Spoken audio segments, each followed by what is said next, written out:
바로 한번 해보자. 아까 충분히 시간을 줘가지고. 자, 16번. 요건 이제 서양 철학에 대한 나오는 지문이었고, 아까 잠깐 보니까, 그치? 뭐, 계몽주의자 뭐 이런 거 나오니까.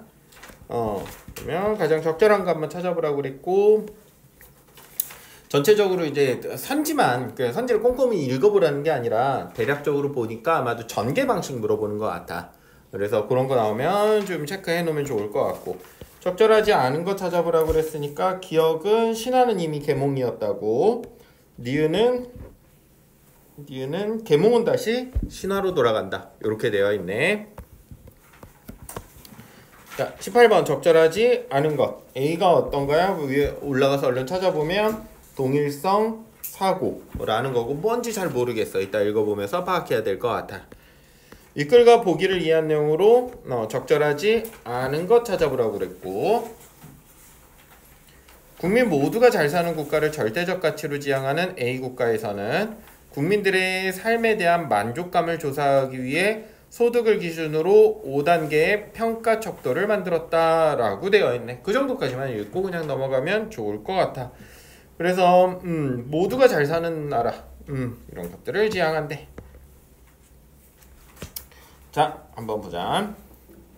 계몽주의자들은 이성에 의해 인간이 미성숙 상태에서 벗어났으며 인간의 역사는 이성을 통해 문명의 발전과 진보를 추구해왔다고 보고 이를 긍정적으로 봐. 뭐를 긍정적으로 본다는 거야? 결국 인간의 이성을 긍정적으로 본다는 거야. 계몽주의라는 건 이제 중세시대 신중심 사회에서 인간 중심 사회로 넘어오면서 사람들이 뭔가 이제 이성을 통해 세계를 지배하고 그 다음에 미래를 예측하고 이렇게 할 수 있게 되었거든. 미래는 원래 항상 불안한 거였는데 미래를 어떻게 예측할 수 있어? 막 우리 뭐 로또 번호 예측하고 이런 얘기 하는 거 아니야. 지구가 몇 월 며칠 뭐 몇 시 몇 분에 뭐 일씩 일어날 것이다. 월씩 일어날 것이다. 언제 이제 뭐 밀물이 들어오고 썰물이 들어올 것이다. 이런 것들이 다 미분과 적분, 그 뉴턴의 일반적인 물리학, 일반 물리학, 그 고전 물리학을 완성시킴으로써 우리가 뭐 천체 움직임도 모두 예측할 수 있게 되고, 지구가 우리의 지배 아래에 있는 것처럼, 그러니까 인간의 이성, 지식 이런 것들을 되게 높은 것으로 보기 시작을 했어. 신중심 사회에서 인간 중심 사회로 넘어와 버렸지. 이런 것들을 좀 이해하고 보면 훨씬 쉽게 그 다음에 편하게 읽을 수 있을 거야. 하지만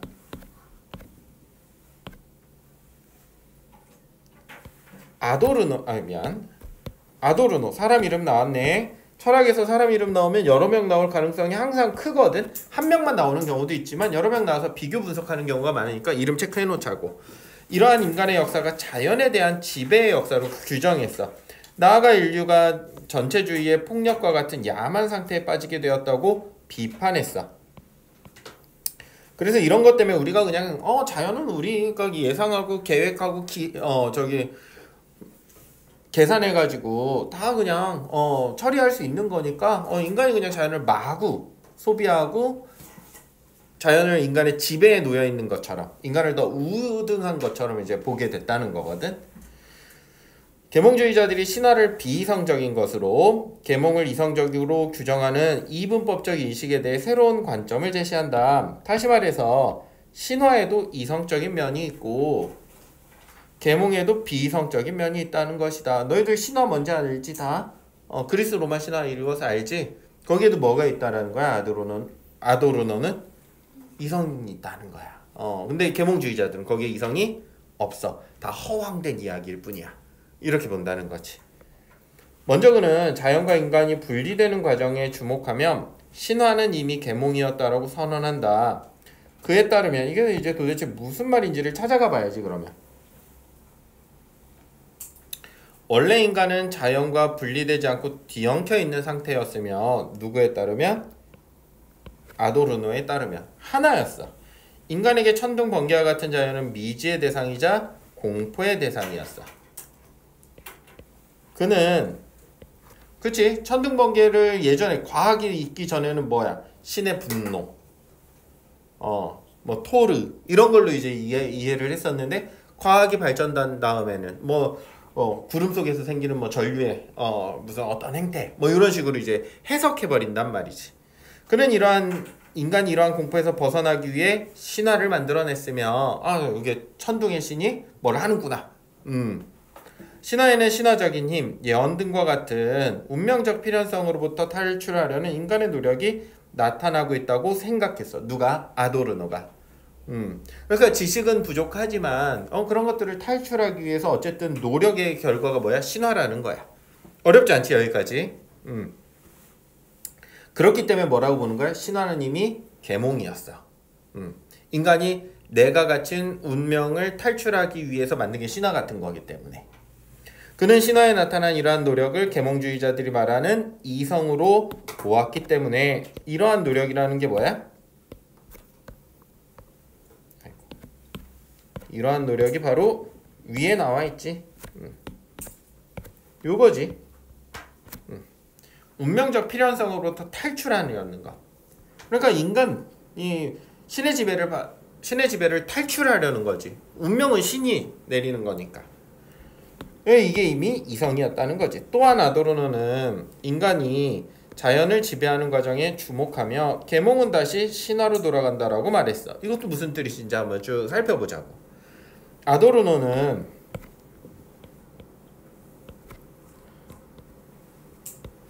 인간이 자연과 분리되고 근대과학이 발달하면서 인간의 이성이 자연을 지배하는 도구가 되었다고 비판한다. 아까 선생님이 얘기해 준 거지. 이런 사상 이름을 뭐라고 하냐면 너 나중에 세특 쓸 때도 되게 자주 쓰는 거니까 꼭 잘 알아두면 좋겠는데, 왜냐면 예전에 이런 주의에서 지금의 좀 다 같이 잘 살자, 인간도 자연의 일부다, 우주의 일부다, 이런 식으로 지금 많이 바뀌었잖아, 세계관이. 그래서 뉴턴, 데카르트가 모든 것을 계산할 수 있고, 이 계산한다라는 것은 자연을 예측할 수 있다라는 뜻이라고 그랬어. 이렇게 하는 것을 기계주의적 세계관이라고 그래. 알겠지? 기계주의적 사고관. 그래서 기계주의. 걔네들은 다 우리에 미치고 우리가 지배할 수 있는 애들이. 왜? 우리가 예측할 수 있으니까. 그때거든 딱. 근대 과학이 발달하면서 자연을 지배하는 도구가 되는 게. 그는 인간의 이성에 의해 발달한 과학적 지식과 수학이 보편적이고 당위적인 것이 됨으로써 지배와 복종의 작동 방식이 만들어졌으며, 이로 인해 사회, 정치, 심리, 문화 등 다양한 맥락에서 폭력과 고통의 관계가 형성됐다고 본다. 그러니까 우리가 자연을 지배하는 게 당연한 게 됐고, 그러니까 뭐가 생겼어? 상하가 생겼고, 그게 어디에도 들어와 버렸어? 인간에도 들어와 버리고. 인간을 또 지배하는 것, 폭력적으로 되는 거, 이게 당연해졌다는 거야. 이런 세계관에서 나왔다는 거야. 다시 말해서 신화적 힘, 예언 등이 인간에게 숙명적 필연성으로 강요되었던 것처럼 이성의 힘이 당위적인 질서를 만들어 오히려 인간을 억압하고 있고, 결국 아도르노는 계몽주의자들이 중시하는 이성에 그들이 몰아내고자 했던 비이성이 들어와 버렸어. 이 비이성이라는 건 뭐야? 결국은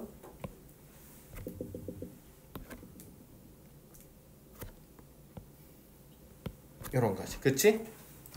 누군가 누구를 강요하게 되는 것, 지배하게 되는 것. 아도르노는 이처럼 인간의 이성이 비이성적인 면을 드러낸 이유가 인간의 이성에 내재된 동일성 사고에 있음을 밝힌다. 동일성 사고라는 건 이런 거야. 이성의 세계에 들어오면서 오히려 인간은 뭐가 됐어? 비이성적인 세계를 만들어내고 있어. 주체가 자신의 개념적 틀에 대상을 끌어들이는 과정을 통해 그 대상을 파악했다고 믿는 사고방식이야. 무슨 말인지 잘 모를까봐 예도 들어줬어. 인문, 예술, 이쪽에서 예는 그렇게 중요하지 않고 이해하는데 이제 도움을 받으면 된다고 얘기했었어. 중요하지 않다라는 뜻은 문제와 직접적으로 연결이 잘 안 된다. 이 정도로 이해하면 되고, 책상 위에 여러 개의 사과가 있을 때 색깔과 크기, 모양 등은 서로 다르지만 동일성 사고에 의해 이것들을 모두 사과라는 하나의 개념의 틀에 포함시키는 거야. 개성보다는 하나의 전체 한 덩어리로 묶어서 생각하게 되는 거. 사과 뭐 다 다르게 생겼잖아. 근데 우리 그냥 사과라고 불러버리잖아. 동일성의 틀. 괜찮니? 아도르노는 효율성을 강조하는 근대과학이 발달하면서 동일성 사고에 의해 알려진 것과 아직 알려지지 않은 모든 대상은 고유의 질적 측면을 잃어버린 채 계산 가능한 형태로만 측정되어 숫자로 환원된다고 보았다. 그래서 근대과학이 어떻다는 거야? 우리가 알고 있는 것도 다 뭘로 바꿀 수 있어? 숫자로 바꿀 수 있어. 계산할 수 있어. 근데 지금 알지 못하는 것도 결국 우리가 다 계산할 수 있을 거야 라고 사람들은 생각한다는 거야. 알겠지? 한 덩어리로 본다는 거지. 또한 이로 인해 서로 질적으로 다른 것들이 쉽게 교환 가능해진다고 보았어. 예를 들어 두 노동자가 동일한 노동 시간을 들여 만든 각각의 상품이 교환 관계가 성립되었다면 그 과정에서 두 물건의 노동의 질은 무시된 채 노동 시간의 양으로만 환원된 것으로 볼 수 있다. 그래서 뭐 지금도 이런 것들은 많이 있지. 시급 딱 정해져 있잖아. A가 어떻게 일하든 B가 어떻게 일하든 똑같이 10시간씩 일하면 똑같은 돈 받는단 말이야. 그러면 그 사람은 얼마어치 일한 게 돼? 그만큼 일한 게 돼. 10만원 받았으면 10만원어치 일했구나 이렇게 되지. 우리가 되게 열심히 일했네, 뭘 느꼈네 이렇게 보지 않는다고. 알겠지? 결정은. 이러한 동일성 사고가 내재된 이성이 자연은 물론 인간과 인간의 본성까지 계량하여 다 방금 얘기한 것처럼 숫자로 다 나타내고, 너희들도 지금 그런 세계에 살고 있잖아. 생기부 쓰면 그거 어떻게 해? 생기부 쓰면 다 점수화하잖아. 그치? 걔가 어떤 노력을 했는지를 막 이렇게 하는 게 아니라, 그래서 결국은 누가 높고 낮고 하는 거 이걸 계량화한다고. 모든 걸 숫자로 바꿔가지고 주장한다. 그리고 뭐 특히 스포츠 좋아하는 사람들도 잘 알 거야. 선수들 얼마나 잘하냐 못하냐 다 뭘로 평가해? 얘 연봉이 얼마냐? 그러면 그냥 딱 계량화되지. 특히 아도르노는 이와 같은 동일성 사고에 지배받는 사회는 필연적으로 전체주의적 사회의 질서를 강화하는 방향으로 나아간다고 보았어. 공동체를 중요시하는 거, 개인 개성보다 전체주의. 이에 대해 그는 동일성 사고에 대한 끊임없는 반성이 필요하다고 그랬어. 이와 같은 관점에서 아도르노는 동일성 사고를 긍정하는 헤겔, 사람 이름 나왔네. 그래서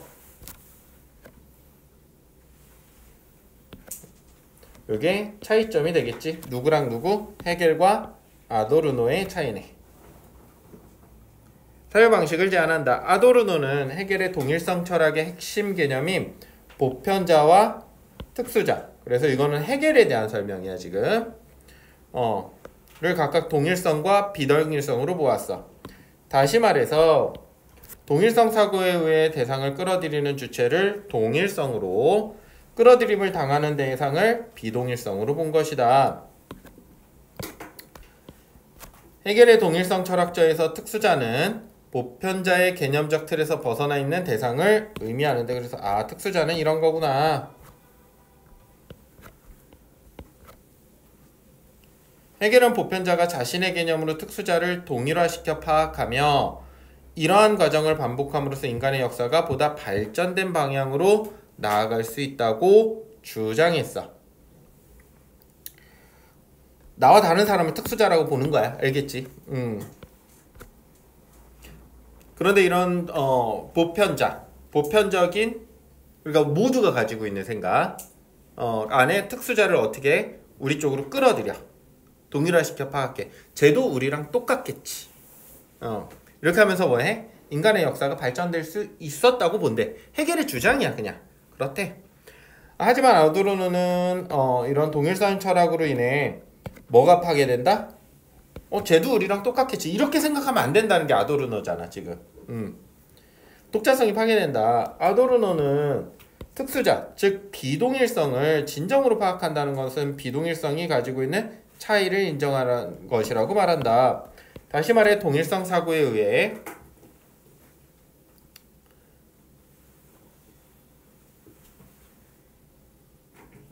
비동일성이 어떤 한쪽으로 동일화되지 않도록 비동일성에 대해 참된 관심을 가져야 한다고 주장한다.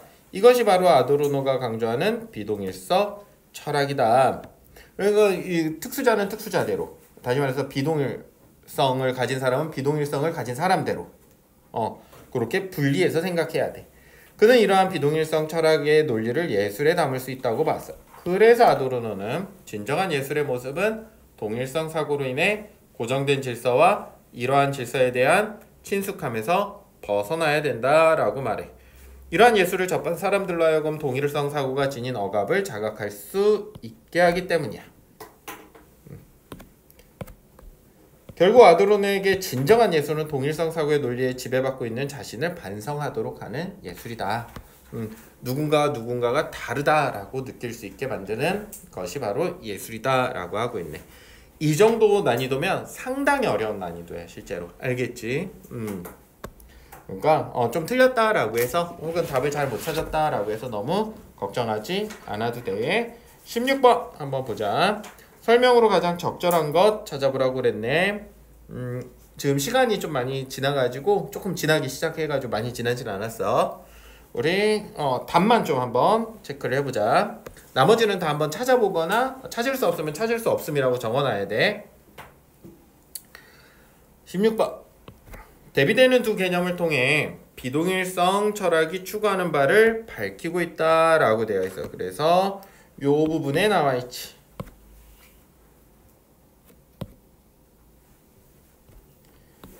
16-4번 정리해놓고 찾아버리자. 기억과 니은에 대한 이해로 적절하지 않은 것 찾아보라고 그랬네. 기억이 신화는 이미 계몽이었고 계몽 안에 신화가 있고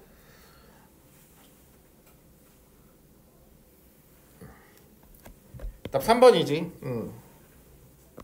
자연이 인간의 이성을 억압하고 있는 게 아니라 인간의 이성이 오히려 인간을 다시 억압하는 모순적인 상황을 이야기하는 거지. 그래서 여기 있어. 결국 인간이 또 인간을 억압하게 되는 논리를 만드는 것. 이게 바로 이성이라는 거야. 18번 A. A가 뭐야? 동일성 사고. 적절하지 않은 것. 오히려 전체주의적으로 그러니까 다 같은 한 덩어리 질서를 부정한다라는 건 아니야. 그래서 여기 있어. 이렇게 바로 뒤에 있는데 뭐 좀 틀리면 좀 마음이 아프지, 그치? 그래서 지문이 어려울 때는 이렇게 문제가 쉬운 경우들이 많아. 난이도 조절하기 위해서. 이 문제 상당히 쉽잖아. 19번 보기를 이해한 내용으로 적절하지 않은 것. 국민 모두가 잘 사는 국가를 절대적 가치로 지향해. 5단계 척도, 평가 척도 뭐 하자는 거야? 다 숫자로 만드는 거야. 우리 행복한 정도도 다 숫자로 만들겠다는 거야. 이에 대해 K는 삶에 대한 만족도나 즐거움 등을 수치로 나타낼 수 없다고 생각했어. 한편 PC는 평소 가족의 건강이 행복한 삶의 기준이라고 생각하고 자신의 삶에 만족했지만 이 척도를 접한 후 불행하다고 생각해요. 만족하고 있었는데 내 행복의 척도가 남들은 막 89, 90 하는데 나는 70밖에 안 되네? 갑자기 불행해지기 시작해. 이렇게 된다는 거야. 자, 그래서 적절하지 않은 것만 얼른 찾아볼게. 나머지 적절한 거 꼭 다 해봐야 돼.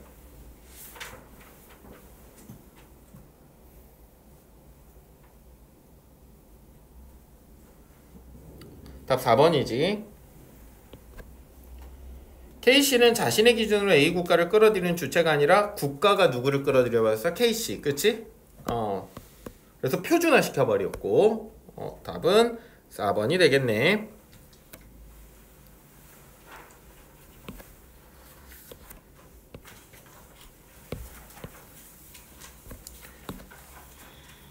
19-4번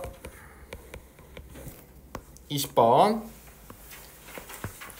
신베르크는 으뜸음을 중심으로 다른 음이 종속되도록 작곡하는 조성 중심의 작곡법을 탈피하고자 새로운 시도를 했네. 12음 기법 음악을 탐승시켰어. 그는 12개의 서로 다른 음이 모두 한 번씩 사용될 때까지 같은 음행이 되풀이되지 않도록 작곡함으로써 그 어떤 음도 조성에 얽매이지 않도록 했다. 당시 조성음악에 익숙했던 사람들은 그의 음악을 처음 듣게 되면 어떤 음이 이어질지 예측할 수 없었어. 왜? 그동안 했던 거랑 다르기 때문에 예측할 수 없어. 비동일성이네. 그래서 1번 한번 보자.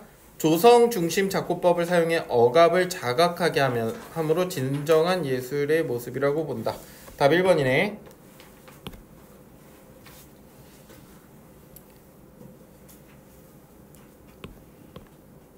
괜찮니? 그냥 이건 보기만 봐도 전혀 아니네. 자, 조성 중심 작곡법을 사용하는 게 아니라 탈피하고자. 그렇게 쓰면은 맞는 선지가 되겠지. 알겠지?